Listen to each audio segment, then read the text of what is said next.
I think you're muted, Chancellor Collins. No, somebody muted me. I was unmuted. Good afternoon, everyone.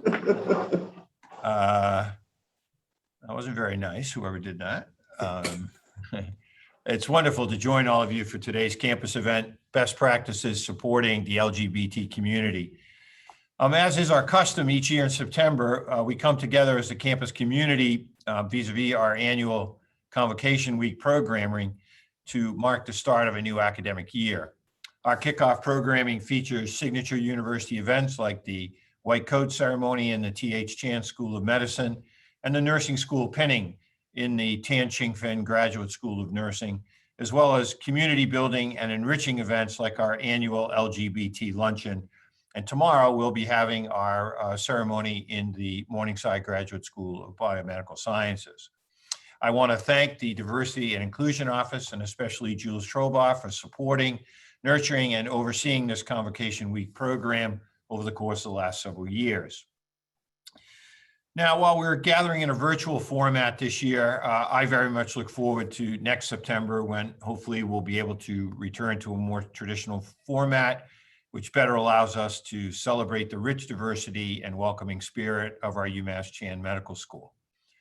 I think it's fair to say that the LGBT annual luncheon serves as an important harbinger of what was to come, namely an expansion of campus events and medical school programming focused on enriching, elevating, and enhancing the values of diversity, inclusion, and equity. In recent years, we've gathered regularly for diversity summits, campus conversations, campus reads, multicultural celebrations, lectures, symposia, and trainings.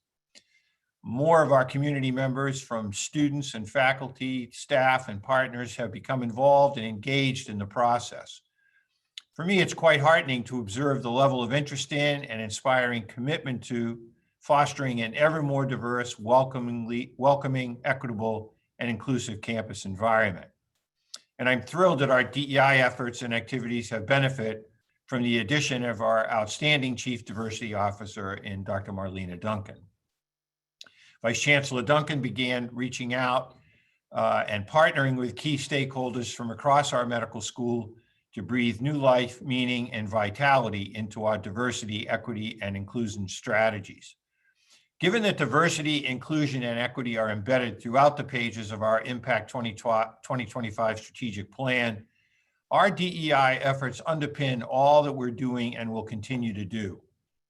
And if last week's announcement of a transformative $175 million gift to this medical school is any indication, the UMass Chan Medical School is intending to do a lot more in the years ahead. Our unrestricted endowment gift will broadly benefit each of our schools, our brand, and our international profile. So too, the endowment will enable us to prioritize 4 key strategic goals: recruiting and retaining more renowned and diverse faculty, facilitating breakthrough research, offering financial support to highly qualified and diverse students, and be ever more expansive and impactful in fulfilling our public service mission. With all of your help, support, and ideas, we'll leverage the new resources emanating from the Morningside Foundation's amazing gift to concoct a precise alchemy of faculty, students, and staff, all of whom feel listened to, valued, and integral to our overall success, which in turn empowers all of us at our very best, in turn assuring our future success. I look forward to engaging and working with Dr. Duncan, her colleagues in DIO, and all of you to take maximum advantage of this watershed moment now before us. I want to thank all of you for your contributions, large and small, to making UMass Chan Medical School a singular and superb place.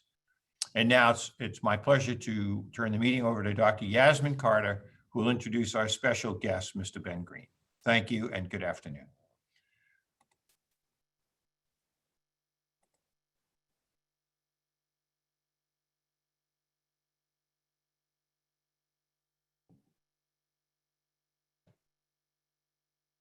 So good afternoon again.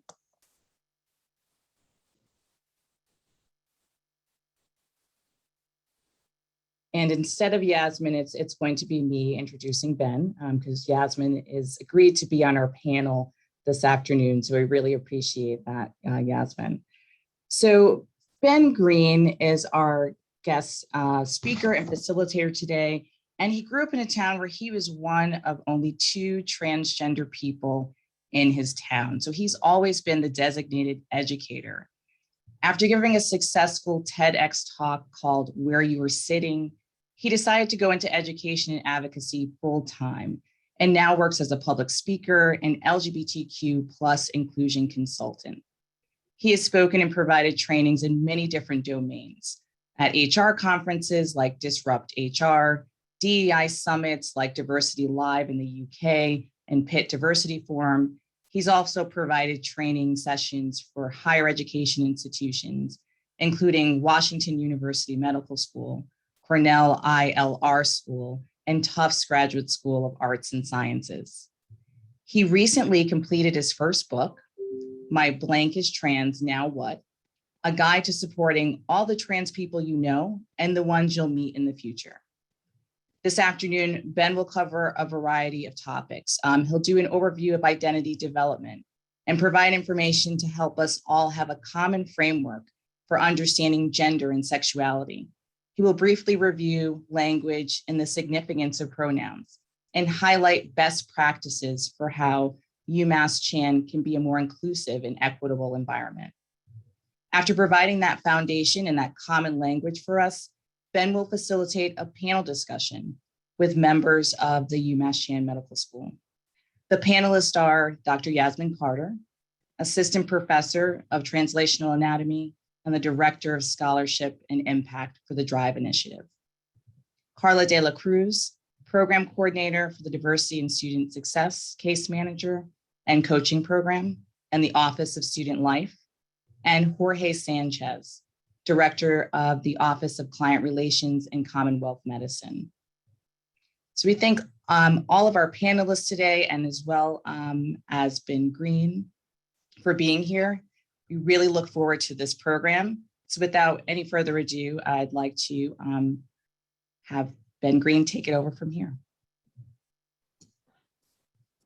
Thank you so much. Thank you all for having me. It is lovely to meet you. Thank you for that lovely introduction, Dr. Duncan, and for giving me slightly more credit than I deserve. My first book is almost done, but editing is a monster all of its own, so still working through that. But I am so excited to be here with all of you today.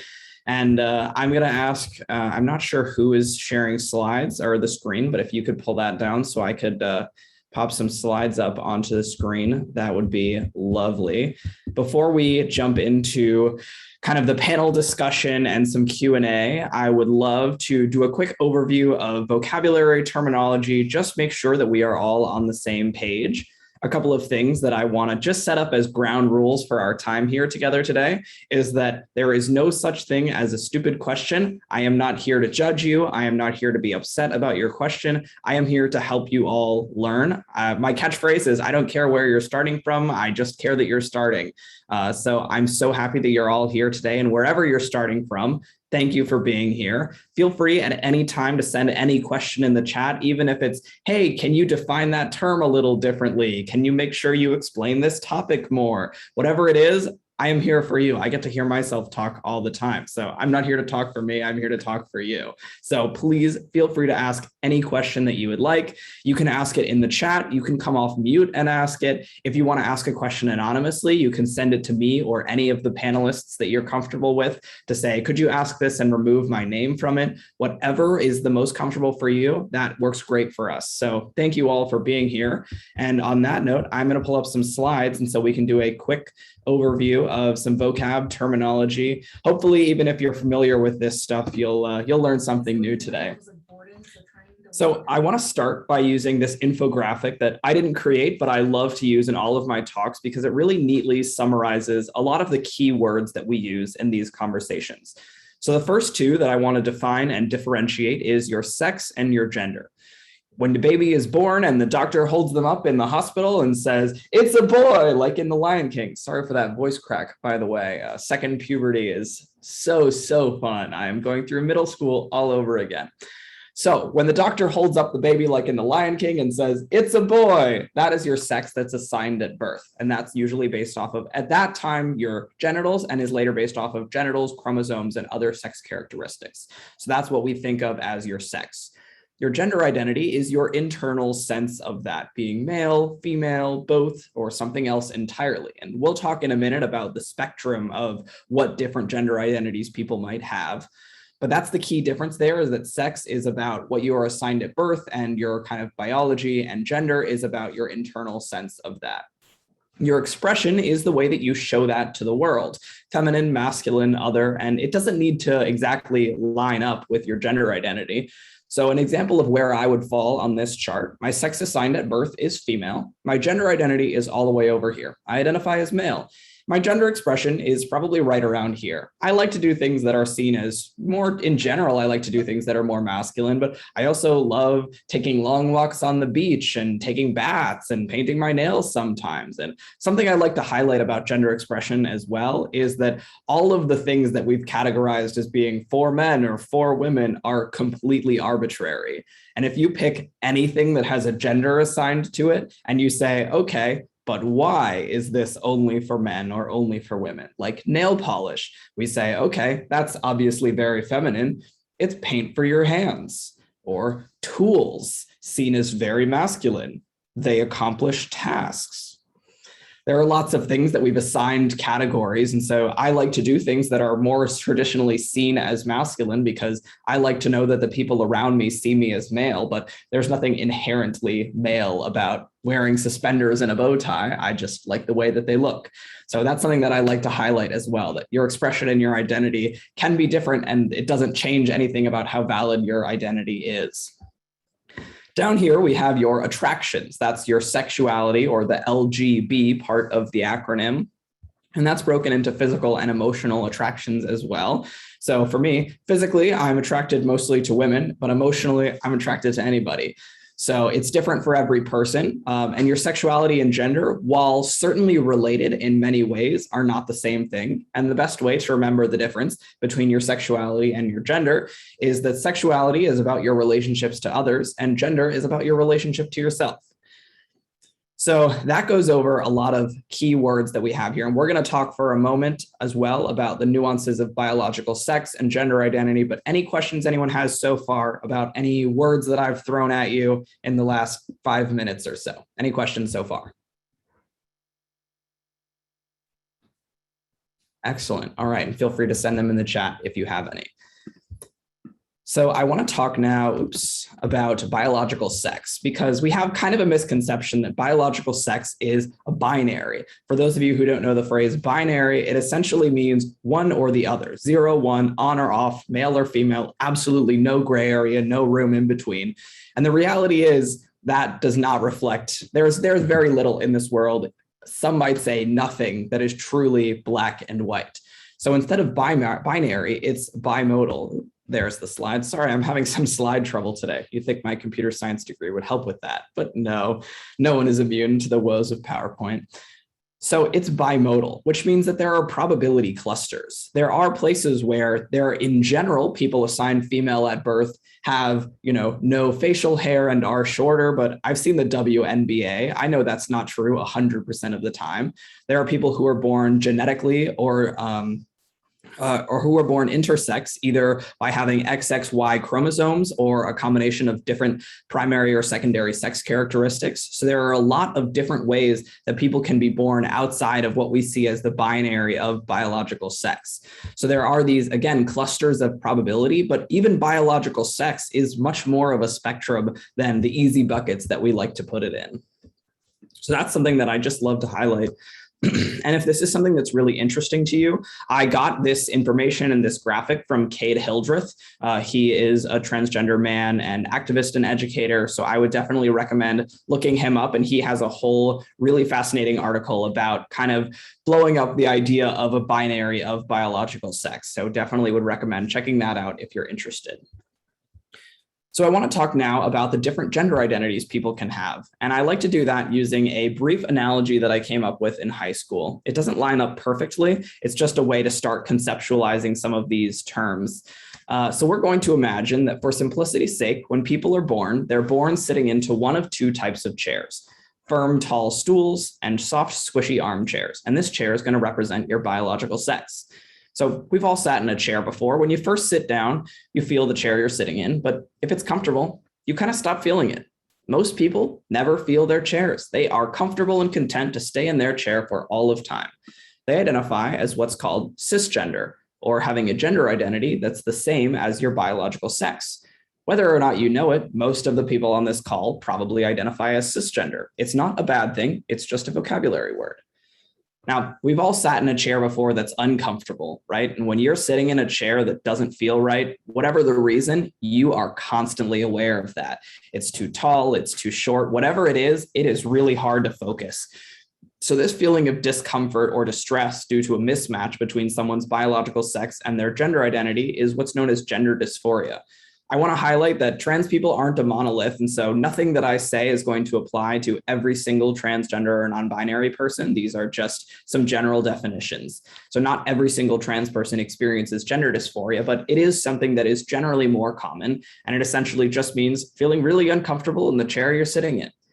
So if you're uncomfortable in the chair you're sitting in, what's the easiest solution? Just get up and move to a more comfortable chair.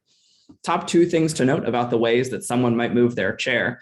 One, I'm not kicking over everybody else's stool because I don't like stools. I just want to sit in a chair that's more comfortable for me. I don't care about anyone else's chair. And second, I'm the same person sitting in this armchair as I was sitting on that stool. I'm just more comfortable. When I came out, I was under a misconception, and as were all of my friends and my family, that I had to become an entirely different person.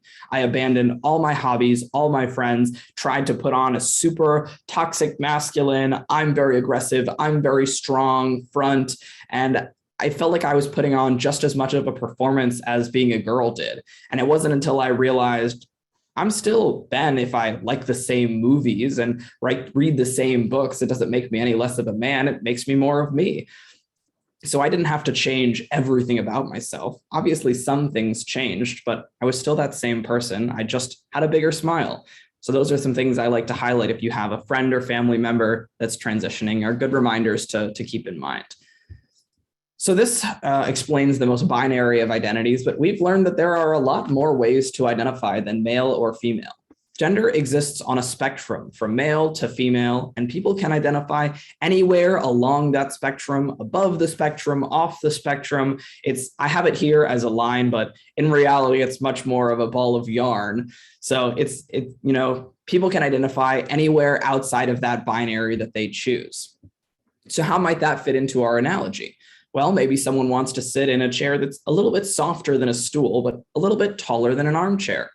Maybe someone wants to sit in one type of chair one day and a different type of chair a different day. Maybe someone says, I just don't get it. No matter what chair I sit in, I'm uncomfortable. I'd rather just stand up.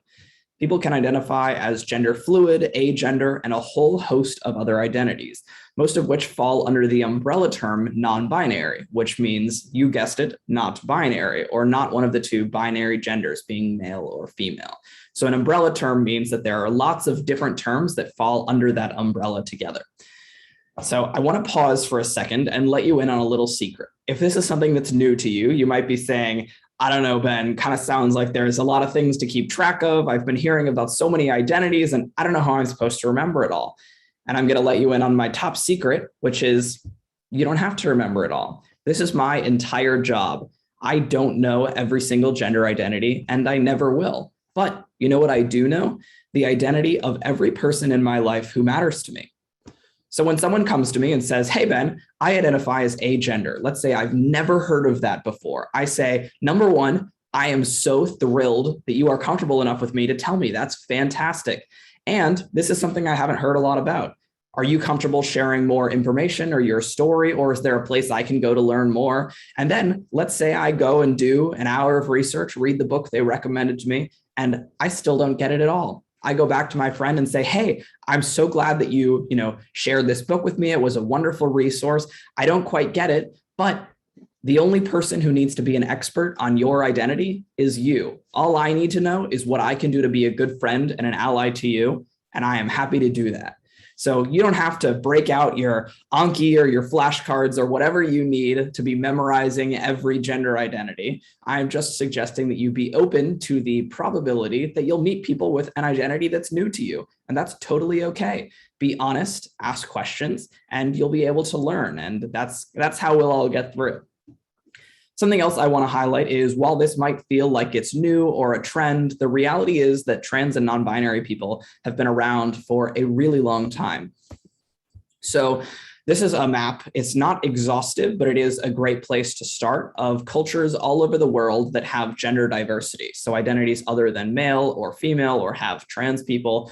And you can see that it is all over the map. And these are identities that have existed for centuries. So, gender being a binary and everyone being heterosexual is an ideal that was kind of forced on most of the world by Victorian era England. But the reality is that's not the default setting for humanity. Gender diversity is very real. And in so many of these global cultures, trans and non-binary people are revered and respected and loved for the value that their identity and their diversity bring to their communities. So that's just something I like to highlight as well, is that trans people have been around for a long time and we're not going anywhere. This isn't a phase, it isn't a fad, it's something that is going to be around. So that's why I'm so glad that you're all here being a part of this conversation today. So on that note, I'm going to pull down these slides. And if anyone from the audience has any questions they want to send in, any vocab clarifications, feel free to. Otherwise, I'll pass it over to our panelists.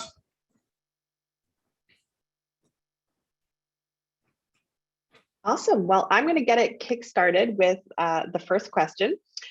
Which is basically in the past year, especially with moving online, I'm seeing lots of people including their pronouns in their Zoom, in their email signatures, in their LinkedIn, all of that sort of thing. And a lot of the people that are doing that don't identify as transgender. And so I'm wondering, is this something that we should be getting all allies to consider doing? Yeah, that's a fantastic question and something that I think is so important to talk about. So overall, I would say yes. It is adding your pronouns to, especially, your Zoom name or your email where you can set it and forget it, is something that makes so little of a difference for you and such a huge difference for so many trans and non-binary people for a variety of reasons. So I'll give you a couple of the reasons. The first is that it normalizes it. So over the past year, I've seen so many people add their pronouns into Zoom. When I had my pronouns in the Zoom from the get-go, and I would join a meeting and someone say, why do you have that on your name? And now that hasn't happened to me in 8 months because it's normal. It's not a big deal. The second reason is because I don't want to guess anyone's pronouns. And a way to kind of frame that to help understand why it's weird to guess people's pronouns. If I walked up to someone and said, hey, I see you're wearing a plaid shirt, Steve. I know so many Steves who wear plaid. And he says, well, my name is Chris. And, I made a generally educated guess and it was wrong and has created a very weird situation. So I'd rather just ask and get it right the first time. It's the same with pronouns as it is with names. Your pronouns are just another way to refer to you and we all have them. So that's another reason, is just, I want to make sure I get it right for everyone. And the third reason is it immediately identifies you as an ally and a safe person. So for a lot of trans and non-binary people who are moving through the world, I know I'll speak from my own personal experience, and I'm not speaking on behalf of all transgender people, but I do know a lot of people who experience this. Anytime I meet someone, a new person, I'm spending 50 to 60% of my mental energy figuring out, are they a safe person? Do they know that I'm trans? Are they going to have an issue if they know that I'm trans? Am I going to be at a safety risk if they know that I'm trans? Figuring out the situation. And when someone says, hi, I'm Ben, I use he, him pronouns, immediately I say, okay, if I know nothing else about this person, I know that they know about pronouns, they are at base level a good ally, and I don't need to be worried about my safety or anything like that. So it's a little thing that is in my head. I see a tiny pride flag waving every time I see someone share their pronouns, because my brain says, okay, I can exhale for a minute. This is a safe person. So it does a lot to make sure you're a safe person. Something else that I do like to highlight about pronouns is that it shouldn't be required for everyone. There are a lot of reasons someone might not share their pronouns. They might be in the closet. They might be questioning their identity. They might come from somewhere or speak a first language that doesn't have gender pronouns. I knew someone who I believe was from Finland, and he said, yeah, I spent 30 years never using a gender pronoun, and I let people call me he because that's what makes them the most comfortable, but it makes no difference to me. It's meaningless words. So there are a lot of reasons people might not share their pronouns. It doesn't inherently make you a bad person at all. It's something you can do that's wonderful, but you're not an awful person if you don't do it. So I prefer to just give everyone all the information that they need to make an educated decision. And if someone isn't sharing their pronouns, I acknowledge that they know themselves and their situation the best, and I'll respect that. So, but in general, it's something that I love to encourage people to do, to be an active ally. Awesome, thank you. I kind of love actually that it is almost like the virtual version of at UMass. For our cards, we have little pride flags that people can choose to put on. So, you know, we're missing a lot of that face-to-face interaction, but here is a fantastic alternative. And I'm going to give Caller a moment to speak here because she has got her hand raised. Thank you, Jasmine. I just received the question, so I just wanted, it's related to what you were just talking about. They said, my child is transitioning, but isn't ready to publicly change to she pronouns. Is there a safe and appropriate way to decline sharing pronouns? Yeah, absolutely.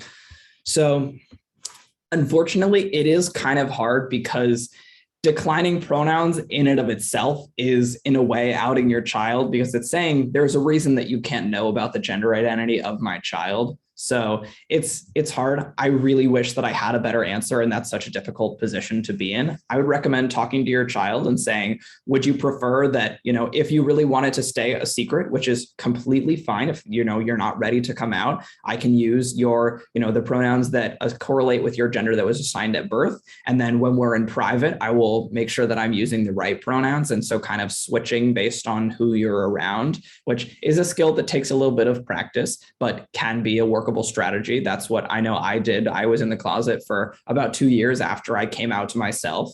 So it takes some time, but is something that you can do as an option. Or, you know, you can use they pronouns, or you can avoid pronouns altogether, just kind of move around them in a sentence. That's what my mom used to do. She wasn't quite ready to start using he pronouns for me, so would just kind of say sentences and use just my name instead. That also is a solution.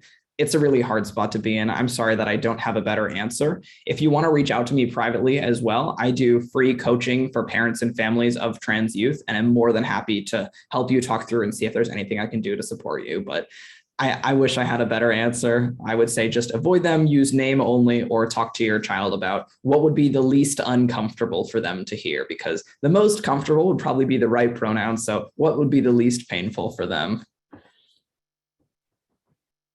Thank you. I actually also got a question in the chat that was a private message related to pronouns. So I'm going to answer that really quickly. If someone said, what's your opinion on people who add pronouns in their email and attach rainbow stickers to their badges, but don't take the time to educate themselves on pronouns and trans and gender non-binary folks? I feel this creates a, excuse me, false sense of security. I've seen people who have their pronouns on their profile, but continuously misgender trans and non-binary folks. That is a great question.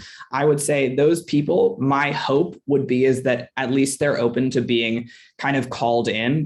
I love calling in versus calling out. That's a big thing that we don't have time to get into the nuance of that here, but essentially pulling them aside and saying, hey, not even, you know, calling them out on the hypocrisy, because I think they will be aware of that in their heart of hearts, but just to say, hey, I noticed that, you know, you keep misgendering this person. They use they pronouns. If it's someone that you're friends with, you could say, why don't we go out to lunch and we'll practice using those pronouns together? Or just finding ways to remind them, and especially reminding them every time they mess up can be really helpful. But so I would hope, at least with those people, even if they are a little bit, you know, saying I'm a great ally and then not doing the great ally things, but I'm hoping that they would be more open to being corrected. Would be my hope for that, is that you could reach out and they would be more open to someone saying, hey, here's something you can do, and offering them information. Or if there's a book you read, you can subtly say, oh, I think you'd really enjoy this based on, you know, your profile celebrates the queer community, so I bet you'd love this book. You know, you can be subtle about it and find ways to help give them education, which of course isn't ideal. I would love for people to seek out their own education, communication. But if you have energy and time and a resource you'd like to share, could be great to shoot it their way.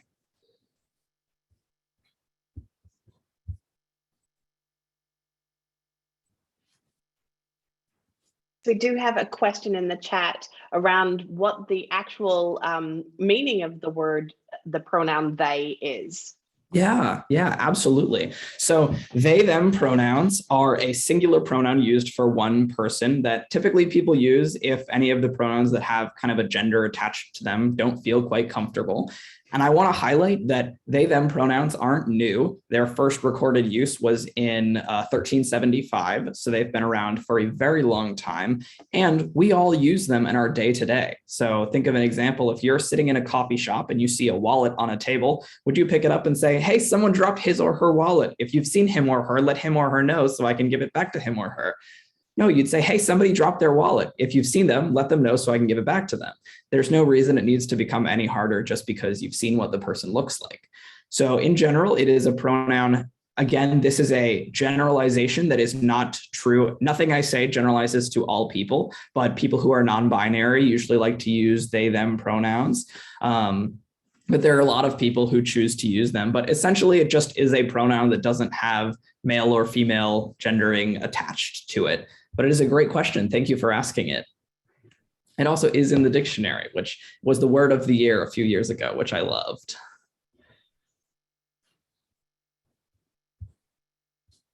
So, speaking of the dictionary and some of these big changes that we're seeing, one of the questions that we had is like, what is the sort of the most meaningful things that an ally has done for you? Yeah, that's a great question. I think there are a couple of things that have made a really big difference for me. One of which was when I was in high school and first transitioning, I had a lot of trouble with people not using the right name, not using the right pronouns. And it was typically, I think it was pretty solidly along the lines of all the female students were really supportive and all of the male students were like, yeah, I want nothing to do with this guy. So I was very afraid of them because I looked like I made out of raw spaghetti and they were all like, the jocks. So I was too afraid to correct them in any situation. And I had a friend who she was very loud and very passionate. And so anytime they used the wrong pronouns for me, she would get right up in their face and say, nope, it's he. Say it right, apologize, and do better next time. And I could never make myself say that, but she would step right in and she would step in between us so that I didn't feel unsafe because I had told her about how nervous it made me that, they were misgendering me and they had told me I wasn't welcome in the locker room. So I had to change somewhere else. So she would find ways to step in and make sure that I was safe and then say, fix it and do better next time. Apologize. Okay. Be gone. But it was just very that made a huge difference for me that she stepped in and she talked to me about it first. So she didn't just start doing it. She said, is this something you're comfortable with? She said, I hate when people misgender you. Can I correct people for you? And it wasn't oh, what ways, I didn't have to even ask her. She said, can I do this for you? And I said, yeah, that would be amazing. Thank you. And then similarly, later in my transition, still relatively early on when I was passing is a phrase that I'll use sometimes. It means being read as the gender you are trying to present as. So me passing as male would be someone calling me sir. So before I was passing 100% of the time, and even still now, I get really nervous to use public restrooms, especially when I go places like visiting my family in North Carolina, where it was illegal for me to use the restroom. I would just avoid drinking water for days at a time so that I wouldn't have to use a bathroom.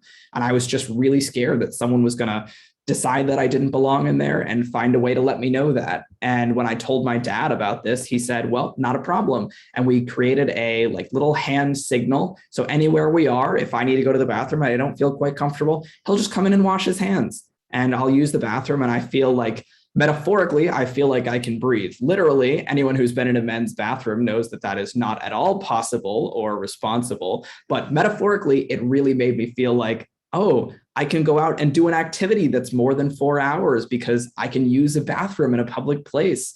And it made no difference for him. He had to get his hands clean either way, but it made such a huge difference for me. So those are, I think, some of the big things. And then otherwise, people just kind of having my back. If I said, okay, I'm going in to have this conversation with my school administration, even if I knew the conversation was probably going to go well, all of my friends said, okay, if it doesn't go well, we've got your back and we are ready to come and fight and make sure that it gets better. And here are the plans that we have for, if they say this, here's what we'll say. And if they do that, here's what we'll do. And it was very, we are on your team. We have got your back as you're going in to make these changes. And we want to make sure that both we support you and we help change the system so you need less support. So that was really wonderful as well. Fantastic. Thank you.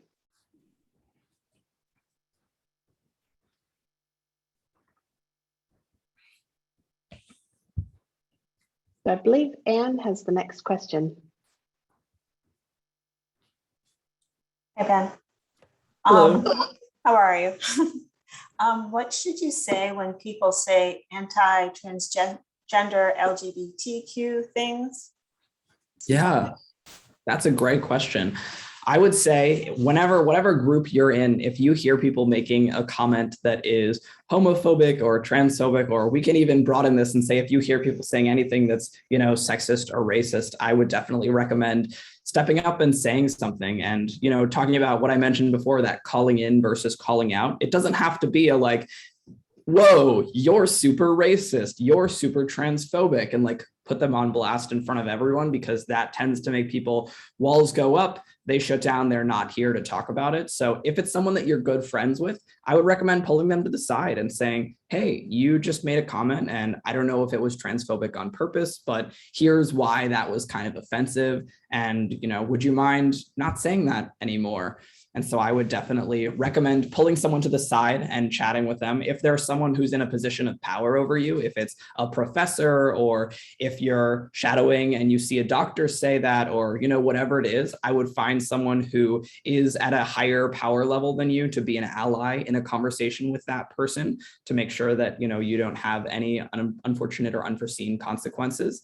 But I would recommend pulling them to the side. And then something I would also say, even and especially if no one in the group you're in is transgender or gay or, whatever it is, I would still recommend saying something, because right now the statistics are that 50% of LGBTQ people are not out at their workplace, which means that they are kind of living and hiding their identities from the people they're around. And so if you're in a group and someone makes a homophobic joke, but nobody around you is gay, so there's no need to correct it, whoever in that group is gay and deciding whether or not you are all a safe group to come out to has just seen that you all laughed at a homophobic joke and decided that it probably isn't safe to come out to you all. And you never know who has a transgender child or best friend or is transgender themselves. So there is never a wrong time to be correcting people. I would say that, it is always important. If you hear something, say something, even if it's small. People might not know. It's, people say, hey guys, and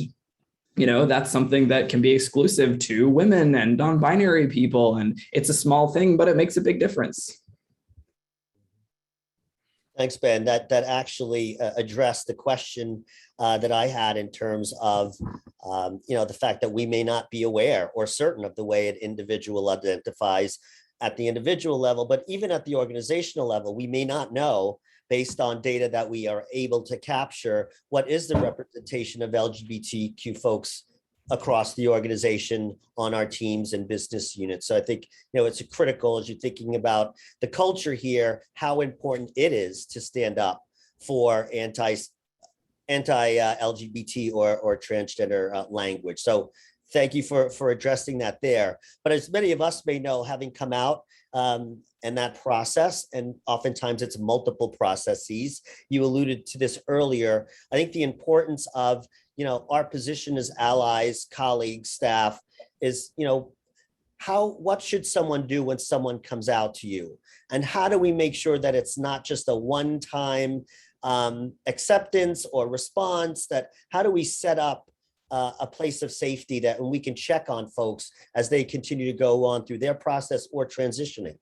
Yeah, absolutely. That's a wonderful question. And also thank you for adding your insight about kind of that you really do never know who around you. I think that's a great addition. So thank you. And that's a great question.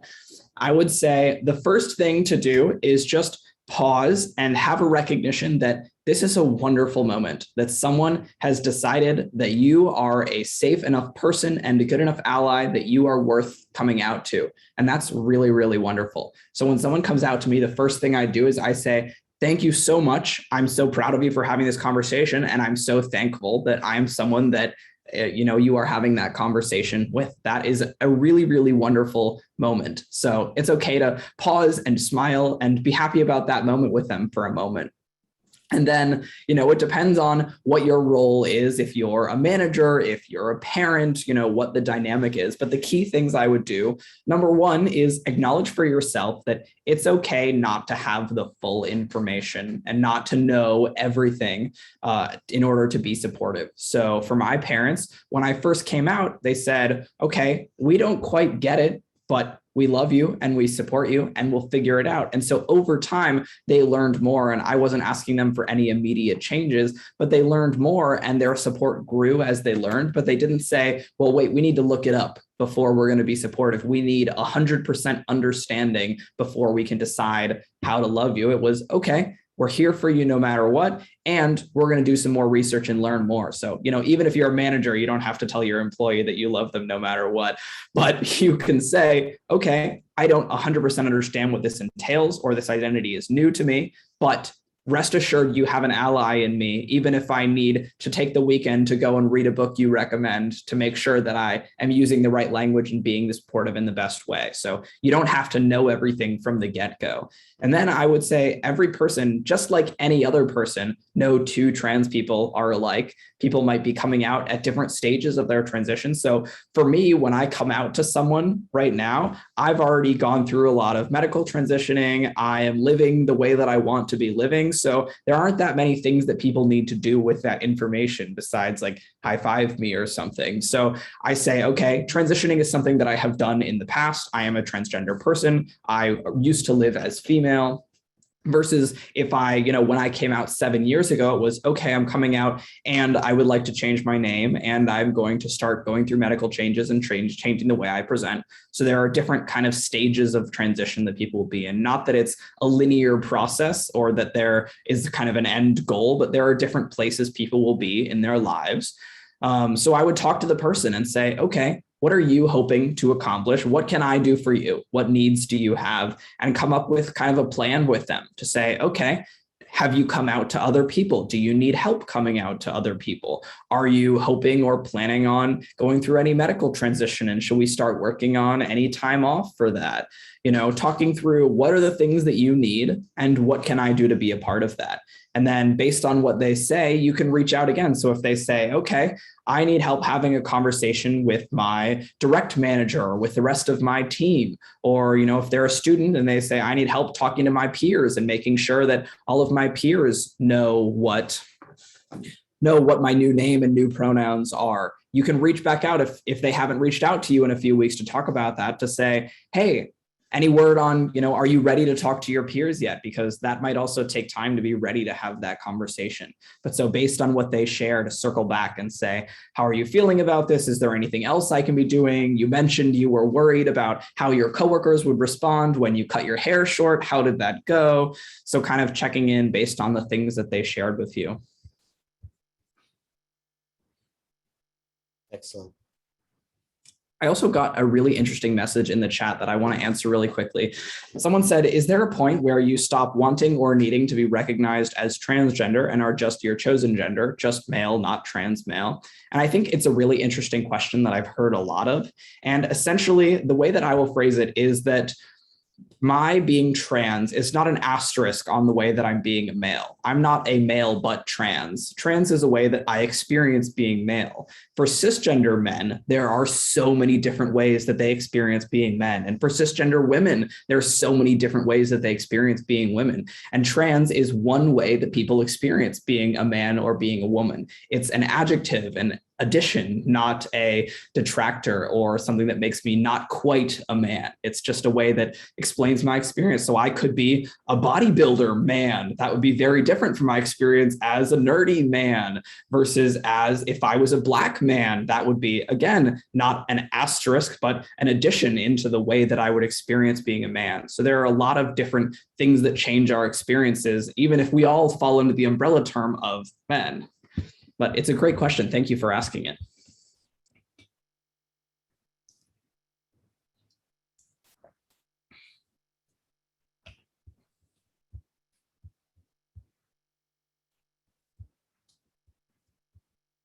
I think Carla has the next question.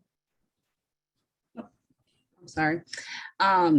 So what are some suggestions you have for improving allyship in the workplace, either for coworkers or people that we manage? And same question goes for like students as well. Yeah, absolutely. So I would say if you are a manager or someone who has more power in that sense, I would say definitely make sure, tone from the top, right? So make sure that you are really open and clear about your support so that all of the people who are under you recognize, okay, we don't stand for transphobic jokes here. I don't hear my manager laughing at these things, so I know that I probably shouldn't be doing that either. And then again, like I said earlier, with if someone comes out to you, helping them come up with their transition plan. And then for the workplace in general, I like to break things into structure versus culture changes. And there are things that should happen in both of those categories. So structure changes are working on policies. And a perfect example of the difference here is bathrooms. So let's say there's a company that has fantastic structure. They have great policies protecting me. I am able to use the men's bathroom. There are no policies preventing me from using that bathroom.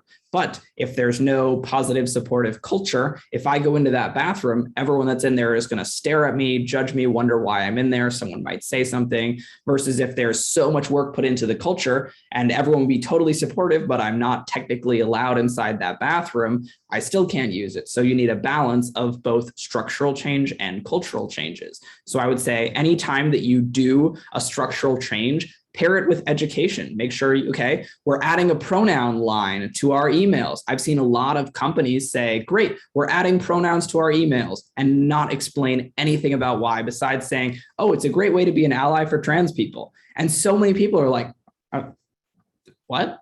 Why? That doesn't make any sense to me, and they don't do it.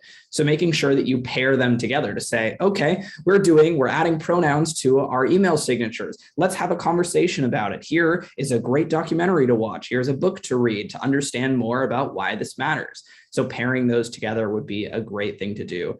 And then, keeping that line of communication open, making sure that you're starting on those structural changes before people are coming out, because if someone hasn't come out yet, it might be because they're waiting to see when they'll be allowed to use the bathroom. And so it's like a game of chicken of what's going to happen first. So finding ways to start making those changes, because you never know who's in your department or who's going to join your department.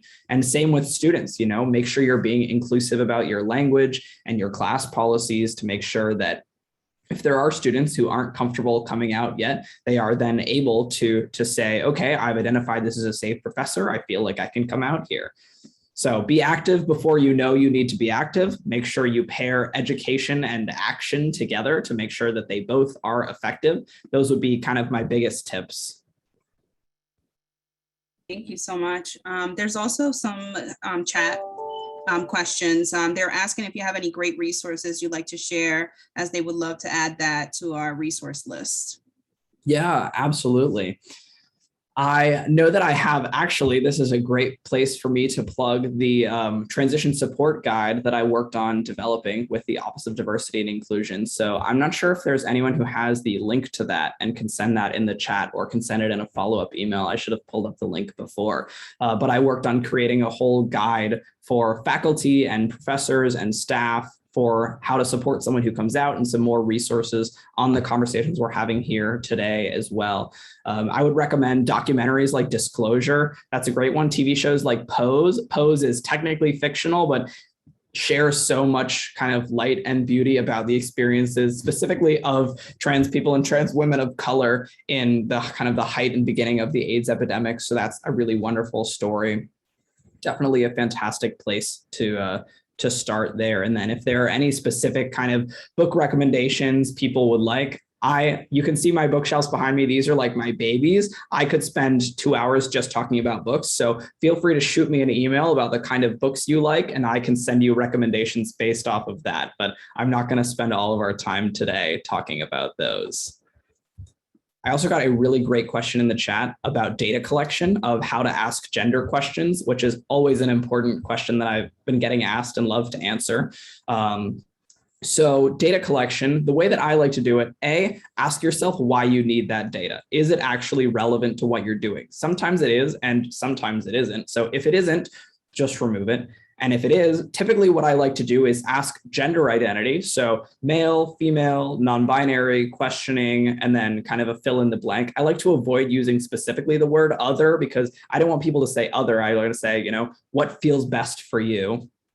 And then I'll have a second question that says, do you identify as a member of the transgender community? So instead of saying, splitting it up, to say, what's your gender identity and are you transgender? And that I find works much better when doesn't, force people to make a weird decision of, am I a male or am I a transgender male? I never know what to put for those. Sometimes I flip a coin. Sometimes I see how I'm feeling that day, but I think I find a great alternative.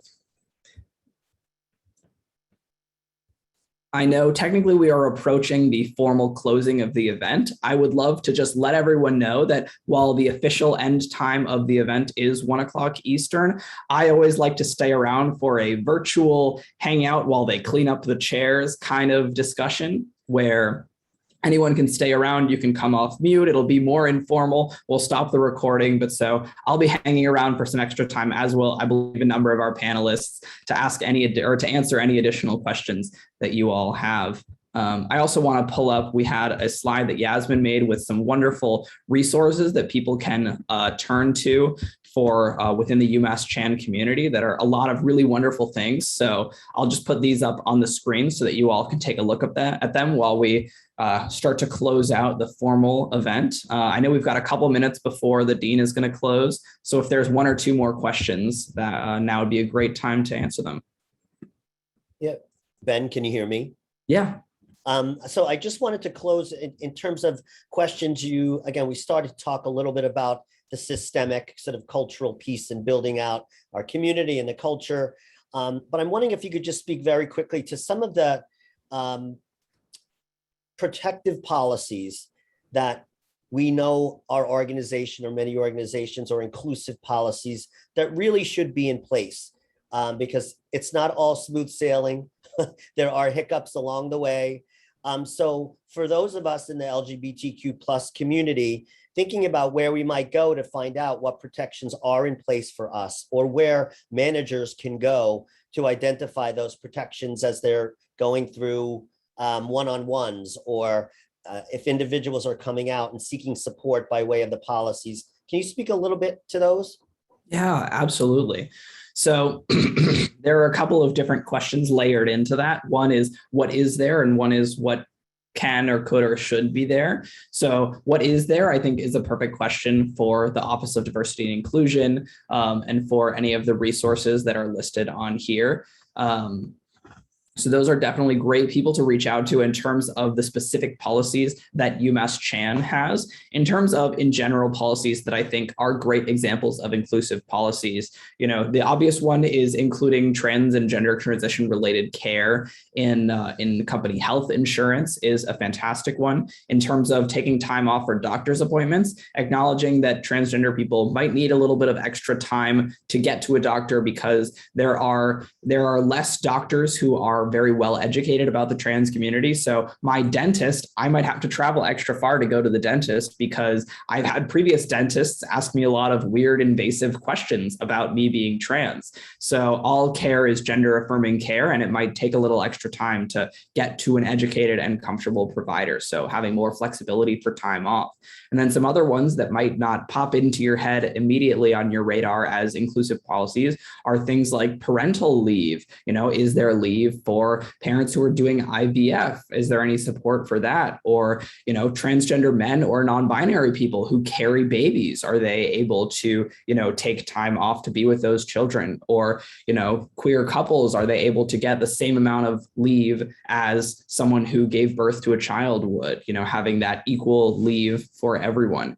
And then bereavement leave as well, acknowledging that a lot of bereavement leave policies are limited to immediate family, and a lot of LGBTQ people are unfortunately not in contact with their immediate family and develop instead really close and important chosen families that might be their neighbors and their roommates and are not covered under most bereavement leave policies, but are just as impactful of a death. And so, having flexibility for chosen family in communities like that as well. So those are a couple of big examples of inclusive policies that you might not have thought of, but are good things to start pondering. And then if you have questions about, again, specifically at UMass Chan, what policies exist, I would recommend reaching out to some of the support groups or offices to get an answer. I see a hand raised as well.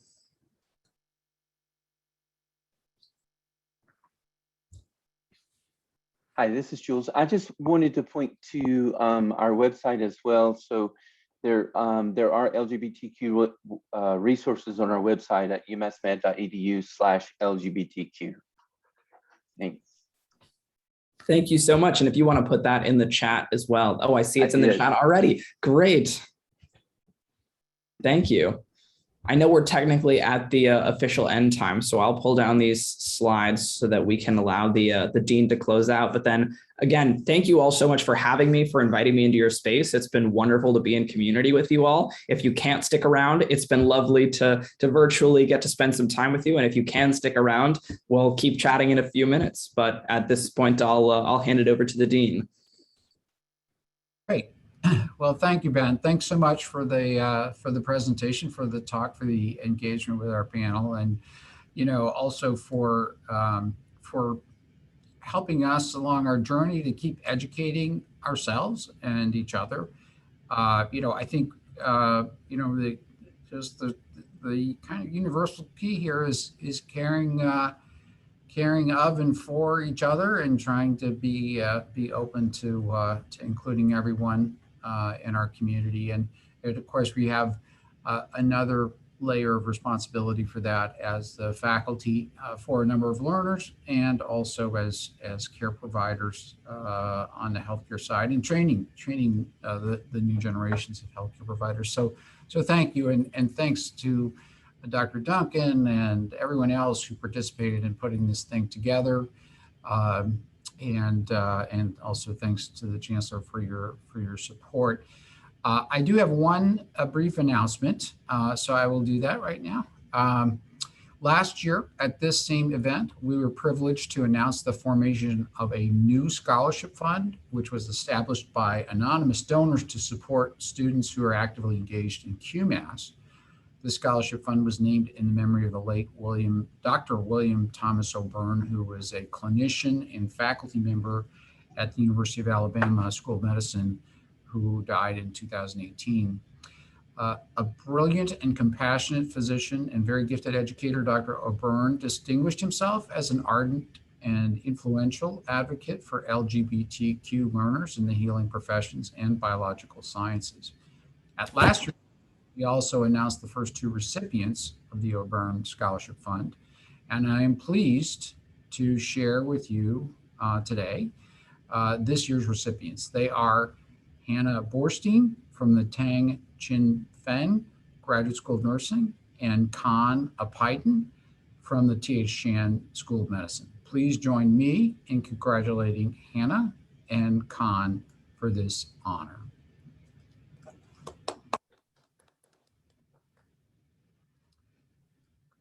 Well, thank you. Thank you all. I will now turn it back over to Dr. Duncan to wrap up our program. Thank you, Dean Watt, and congratulations to our scholarship recipients.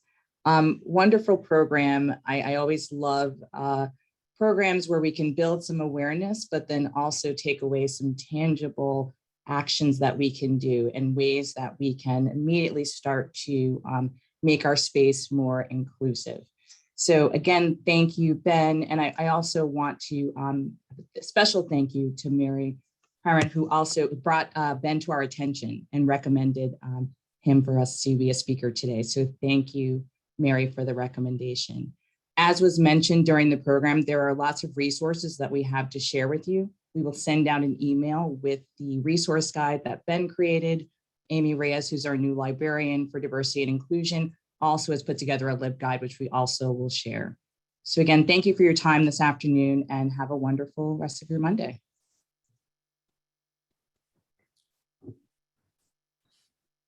Thanks, everyone. Whoever's managing the recording, if you could hit stop. And whoever has any more questions, feel free to ask. And again, thank you all so much for being here. Thank you for having me. To my fantastic panelists, it has been lovely to have. I've had a lot of wonderful conversations, both offline and online, with all of you. That has been really phenomenal.